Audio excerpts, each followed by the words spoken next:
Shalom Bapak Ibu dan Saudara yang dikasihi oleh Tuhan. Tema renungan kita hari ini adalah meditasi yang berpusat pada firman Tuhan.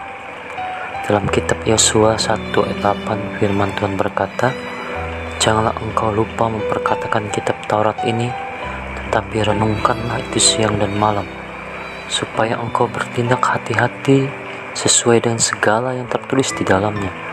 Sebab dengan demikian perjalananmu akan berhasil dan engkau akan beruntung." Saudaraku yang dikasihi oleh Tuhan, meditasi pada kenyataannya adalah salah satu disiplin hidup seorang Kristen dan seharusnya menjadi salah satu ciri khas hidup kita. Dalam Mazmur 1 ayat 2, kita tahu bahwa orang yang diberkati dilukiskan melalui kesenangannya akan Taurat Tuhan dan yang merenungkan Taurat itu siang dan malam.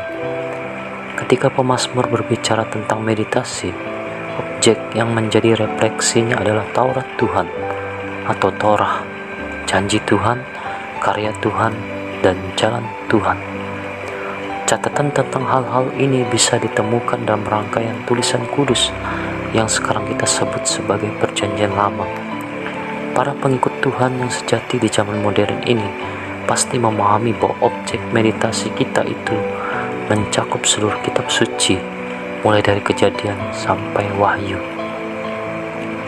Saudaraku yang dikasihi oleh Tuhan, meditasi Kristen adalah pemenuhan pikiran untuk melakukan sesuatu. Hal ini melibatkan studi mendalam, refleksi, dan perenungan. Tidak seperti meditasi mistik, meditasi Kristen melihat pemahaman sebagai produk dari berpikir tentang semua yang disebut kebajikan.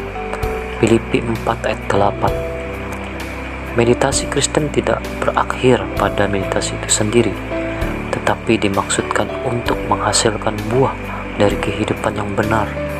Karena kita memiliki hak istimewa untuk hidup pada masa di mana akses kepada firman Tuhan belum pernah terjadi sebelumnya.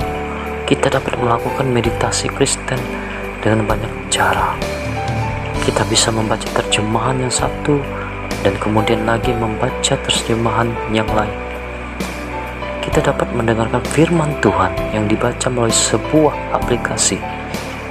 Kita bisa mendengar Alkitab dalam bentuk lirik lagu yang dinyanyikan dan belajar menyanyikannya sendiri. Kita dapat menyalinnya baris demi baris ke dalam sebuah jurnal serta berdoa saat kita menulisnya.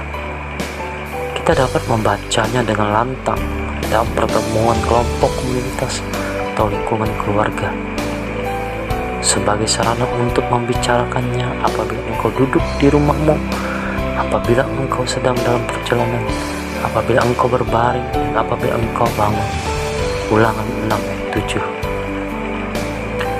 Saudaraku yang dikasihi oleh Tuhan, jadi secara keseluruhan, melakukan meditasi adalah mengupas kebenaran firman Tuhan, merenungkan dan menghidupinya. Setiap hari kita harus memfokuskan pikiran kita kembali kepada firman Tuhan, sehingga hati dan pikiran kita sejalan dengan kebenaran firman Tuhan. Itulah sebabnya Tuhan berkata kepada Yosua, "Janganlah engkau lupa memperkatakan kitab Taurat ini, renungkanlah itu siang dan malam, supaya engkau bertindak hati-hati sesuai dengan segala yang tertulis di dalamnya. Sebab dengan demikian perjalananmu akan berhasil dan engkau akan beruntung." Yosua 1 ayat 8. Amin. Tuhan Yesus memberkati.